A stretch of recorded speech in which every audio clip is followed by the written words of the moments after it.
لسه مكملين مع بعض الادجستنج انتريز فور ديفرلز. خلي بالك الحاجات اللي متاجله اللي هو البري بيد اكسبنس. البري بيد اكسبنس هنتكلم على السبلايز. The purchase of supplies such as paper. أنا اشتريت ورق and involves result in an increase. بتبقى عبارة عن increase. بزود debit to the assets account. أنا بزود الأصول رغم إن هو ده مصروف. لا ده مش مصروف لأن أنا هستخدمه لفترة قدام شوية. During the accounting period خلال الفترة المحاسبية.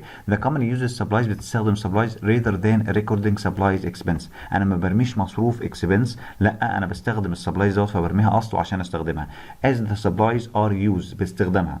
Companies recognize supplies expense at the end of accounting period. يبقى انا بعمل السبلايز expense امتى؟ في اخر الفتره المحاسبيه. Recall from chapter 2 اللي احنا اتكلمنا عنه that Pioneer Advertising Purchase. انا كنت اشتريت supplies costing بكام؟ ب 2500 في اكتوبر 5. جيت في اخر السنه انا انفنتوري في اخر الشهر يعني انا انفنتوري اكاونت at the close of the business on October 31. في اخر شهر اكتوبر لقيت ان انا عندي سبلايز ب 1000 دولار بس. لما جربتها لقيتها ب 1000 دولار بس.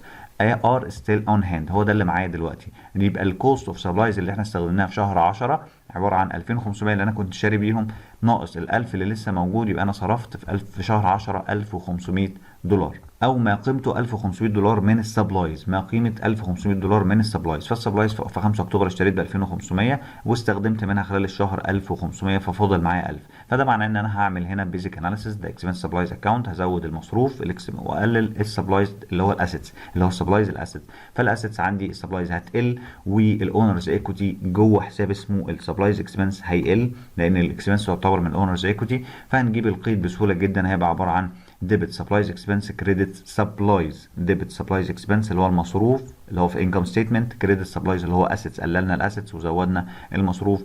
وحساب السبلايز عندي بقى بدل ما هو كان 2500 بس لا بقى 2500 جاي في الديبت 2500 وجاي في الكريدت 1500. فالرصيد بتاعه بقى 1000 اللي هو موجود فعلا في المخزن في اخر الشهر. والسبلايز اكسبنس ظهر حساب جديد اسمه سبلايز اكسبنس ب 1500.